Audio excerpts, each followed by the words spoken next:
Howdy physics lovers, welcome to your YouTube channel Physics Love. This is example number 7.9. A 3 meter long ladder weighing 20 kilogram leans on a frictionless wall. एक ladder है जिसकी length है 3 metre और इस ladder का मास हमें given है वो है 20 किलोग्राम। अगर मास हमें गिवन है तो वेट हम इजीली कैलकुलेट कर सकते हैं। W is equal to m into g.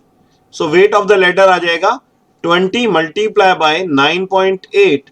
सो 0 2 8 जा 16 and 2 9 जा 18 119। So 196 newton is the weight of the ladder। तो लैडर का वेट है 196 न्यूटन। अब क्वेश्चन को विजुअलाइज करते हैं with the help of the diagram.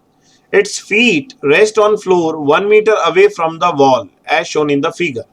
सो देखिए ये एक फ्रिक्शनलेस वॉल है और ये हमने फ्लोर एज्यूम किया। अब इस वॉल पर एक हमने लैडर को लीन किया और हमने इसका नाम रखा ए बी और ये पॉइंट है सी। अब जो लैडर का फीट है वो पॉइंट सी से 1 मीटर अवे है, मतलब वॉल से 1 मीटर अवे है। This is 1 metre away from the wall. Now अब ये जो लैडर है इसका वेट सेंटर ऑफ ग्रेविटी से हम शो करते हैं vertically downward, that is equal to W and it acts vertically downward. Okay, and this point is point D। इस पॉइंट को हमने नाम दिया पॉइंट D। अब देखिए find the reaction forces of the wall and the floor. हमें यहां पर रिएक्शन फोर्सेस निकालने हैं वॉल के और फ्लोर के किस पर, लैडर पे। तो ये जो वॉल है ये लैडर पर फोर्स एक्सर्ट करेगा, उस फोर्स को हम मान लेते हैं कितना, F1। और ये जो फ्लोर है ये भी लैडर पर फोर्स अप्लाई करेगा, that is normal reaction N।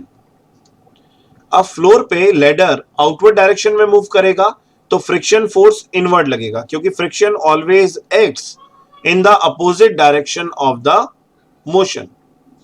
So this is the friction force. Okay, अब यहां पर हम देख सकते हैं F1 और N दोनों ही रिएक्शंस हैं।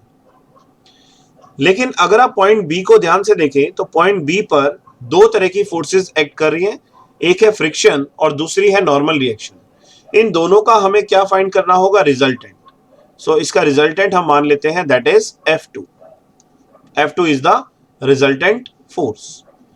जैसा कि हमने एग्जांपल 7.8 और 7.9 में ट्रांसलेशनल इक्विलिब्रियम और रोटेशनल इक्विलिब्रियम का यूज किया, वैसा ही हम यहां पर भी करेंगे। तो सबसे पहले हम यूज करेंगे translational equilibrium. So using translational equilibrium, summation of forces along y-axis is equal to 0 and summation of forces along x-axis is equal to 0। अब यहां पर देखिए डायग्राम में, तो अगर आप देखें ध्यान से तो y-axis में कितनी फोर्सेस एक्ट कर रही हैं। तो y-axis में टोटल यहां पर दो फोर्सेस हैं, एक तो वेट है और एक है normal reaction. Normal reaction is acting vertically upward along positive y-axis, इसलिए हम इसको पॉजिटिव लेंगे। और जो वेट है वो vertically downward along minus y-axis act कर रहा है, इसलिए मैं इसके सामने माइनस साइन का यूज करूंगा। इसका मतलब ये हुआ कि जो नॉर्मल रिएक्शन है that is equal to W और जो W है weight that is equal to 196 newton. So इसका मतलब जो हमारी नॉर्मल रिएक्शन है दैट इज 196 न्यूटन। ये N की वैल्यू हमने कैलकुलेट कर ली। अब बात करते हैं फोर्सेस अलोंग एक्स एक्सिस। तो एक्स एक्सिस के अलोंग भी दो फोर्स एक्ट कर रही है, एक है आपकी फ्रिक्शन फोर्स जो कि पॉजिटिव एक्स एक्सिस के अलोंग है और दूसरी है नेगेटिव एक्स एक्सिस के अलोंग, वो है F1। तो F1 के लिए मैं यूज करूंगा माइनस F1 इक्वल टू 0। तो माइनस साइन F1 के साथ हमने इसलिए लगाया क्योंकि F1 force minus X axis के अलोंग एक्ट कर रही है। Now F is equal to F1, equation number 2, और इसको हम नाम रख देते हैं equation number 1। Now we use rotational equilibrium. तो कॉन्सेप्ट ऑफ रोटेशनल इक्विलिब्रियम हम यहां पर अब अप्लाई करेंगे। उसके लिए सबसे पहले हमें क्या करना होगा, एक फिक्स्ड पॉइंट एज्यूम करना होगा। तो मैं मान लेता हूं जो पॉइंट बी है वो हमारा फिक्स्ड पॉइंट है, ठीक है। सो हमने यहां पर एज्यूम किया कि assume that point B is fixed. Point B को हमने फिक्स मान लिया। अब अगर पॉइंट बी फिक्स है तो इसका मतलब हमें जितना भी रोटेशनल मोशन यहां पर स्टडी करना है वो पॉइंट बी के अबाउट करना है। तो देखिए पहले हम क्या रिप्रेजेंट करते हैं, sense of rotation. So F1 आपका कैसा है, क्लॉकवाइज या एंटी क्लॉकवाइज। तो अगर हम F1 की बात करें तो F1 हमारा है एंटी क्लॉकवाइज, और जो N नॉर्मल रिएक्शन है दैट इज योर क्लॉकवाइज, और जो W है that is your also clockwise. Okay, F1 is anti-clockwise, normal reaction is clockwise, and your weight is also clockwise. अब हम क्या करेंगे, हम फॉर्मूला यूज करेंगे यहां पर, summation of torque is equal to 0. Now अब यहां पर हमें देखिए फॉर्मूला यूज करना है R क्रॉस F. सो F1 आपका पॉइंट ए से एक्ट कर रहा है, और जो भी आपने फिक्स पॉइंट लिया है उस पॉइंट से आप एंटी पैरेलल फोर्स मान के परपेंडिकुलर डिस्टेंस कैलकुलेट करेंगे, ठीक है। तो F1 आपका एंटी क्लॉकवाइज है और पॉइंट बी हमारा फिक्स है। तो अगर पॉइंट बी हम लेते हैं फिक्स तो इसके पैरेलल लाइन आपने ड्रॉ करनी है। ये पैरेलल लाइन हो गया BC, F1 के पैरेलल लाइन ड्रॉ करेंगे BC, और इन दोनों के बीच में परपेंडिकुलर डिस्टेंस है AC. AC is the perpendicular distance. अब ये हमें कैलकुलेट करना होगा। तो ये हम कैसे कैलकुलेट करेंगे, यूजिंग पाइथागोरस थ्योरम, कि AC जो है वो परपेंडिकुलर है इस राइट एंगल ट्राइंगल का, तो that is equal to hypotenuse का square, hypotenuse is AB, minus base का स्क्वायर दैट इज BC का स्क्वायर। अब आप देखिए आपका जो AB है वो कितना है, 3 मीटर लेंथ है लेडर की, तो 3 का square minus BC is your 1 square. So 9 minus 1 is 8, और 8 कितना होता है, square root 2√2. So 2√2 metre is the value of AC. Okay, so हम यहां पर यूज करेंगे perpendicular distance is AC and your force is F1. So AC multiply by F1, और ये आपका एंटी क्लॉकवाइज है, एंटी क्लॉकवाइज के लिए हम पॉजिटिव कंसीडर करते हैं। अब आ जाइए W पे। अब हमने W लिया। अब देखिए वेट यहां से D पॉइंट सेट कर रहा है, तो यहां से एक लाइन ड्रॉ कर दीजिए, और B पॉइंट से ये एक लाइन इसके पैरेलल होगी। अब इन दोनों लाइन के बीच में परपेंडिकुलर डिस्टेंस आपका क्या है, BM। अब BM की वैल्यू क्या होगी, ये पूरा 1 मीटर है, तो ये कितना हो जाएगा 0.5 मीटर, क्योंकि D यहां पर क्या है आपका मिड पॉइंट है AB का। सो सिमेट्री का यूज करके आप यहां पर ट्राइंगल लॉ ऑफ सिमेट्री का यूज करके आप BM निकाल सकते हैं, दैट इज 0.5. सो 0.5 मीटर हो गया। Now BM multiply by W, और वो क्लॉकवाइज है, क्लॉकवाइज के लिए हम यूज करेंगे minus sign. Next is your normal reaction F2 F जो भी है, ये सभी पॉइंट B पर लाई कर रहे हैं, तो यहाँ पर जो परपेंडिकुलर डिस्टेंस है वो 0 हो जाएगा। इसका मतलब इनकी वजह से टॉर्क जनरेट नहीं हो रहा है, तो इक्वल टू कर देंगे 0. नाउ AC इज 2√2, F1 की वैल्यू हमें नहीं पता, minus BM is 0.5, and your weight is 196 newton equal to 0.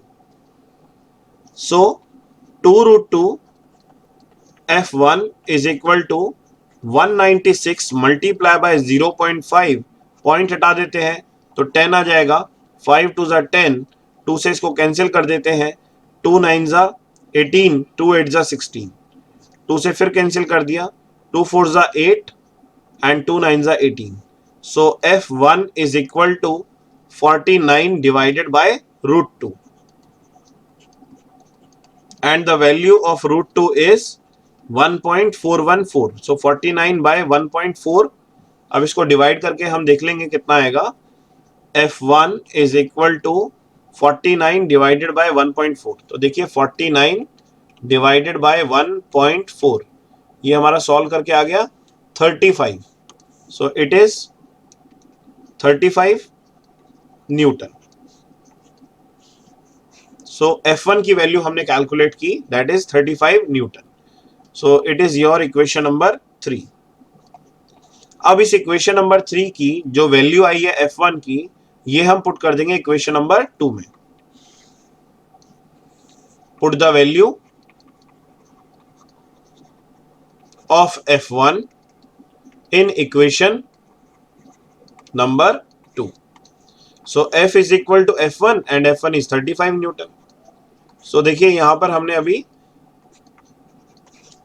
F भी कैलकुलेट कर लिया, तो F1 कैलकुलेट कर लिया, फ्रिक्शन फोर्स कैलकुलेट कर लिया, नॉर्मल रिएक्शन कैलकुलेट कर लिया। अब बारी है F2 की। तो F2 तो नॉर्मल रिएक्शन का और फ्रिक्शन का रिजल्टेंट है। सो यहां पर हम इसको सॉल्व कर सकते हैं, ऐसा लिख सकते हैं as F2 is the resultant of normal reaction and friction force.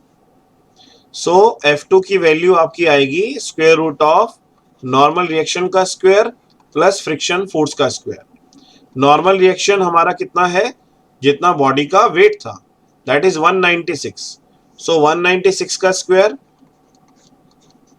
Plus friction force is 35 का square. Now we will solve it and we will obtain the result. Now 35 का स्क्वायर हो जाएगा आपका 1225, 5 5 25, 3 4 12 and 196 का स्क्वायर हमें solve करना होगा। So 196 multiply by 196. So the result is 38416. The result is 38416. Now F2 is equal to 6 5 11 1 4 4 2 6 8 1 9. So it is 39641. So square root of 39641. Square root of 39641. So the answer is 199 Newton. Therefore F2 is equal to 199 newton. So ये सभी जितनी भी reactions थी वो हमने इस question में calculate की। उसके अलावा अगर आप डायरेक्शन भी कैलकुलेट करना चाहते हैं अल्फा की, तो वो भी आप निकाल सकते हैं। F2 की अगर डायरेक्शन कैलकुलेट करना चाहते हैं तो वो भी आप निकाल सकते हैं। 10 alpha is equal to normal reaction divided by friction force. So the value of 10 alpha is normal reaction divided by friction force। Normal reaction हमारी है 196 और फ्रिक्शन फोर्स है 35 न्यूटन, F की वैल्यू, ठीक है। So the value of alpha is 10 inverse 196 by 35 and 196 by 35 कितना होता है वो देख लेते हैं, divided by 35। So it is 5.6। Alpha is equal to 10 inverse 5.6। So ये हुआ एग्जाम्पल नंबर 7.9 का सॉल्यूशन। आई होप आपको ये न्यूमेरिकल समझ में आया होगा, और इसी प्रकार के और भी न्यूमेरिकल देखने के लिए, समझने के लिए आप फिजिक्स लव चैनल को सब्सक्राइब करिए और अपने फ्रेंड्स के साथ शेयर करिए। Thank you very much. जय हिंद, जय भारत। #Physics love.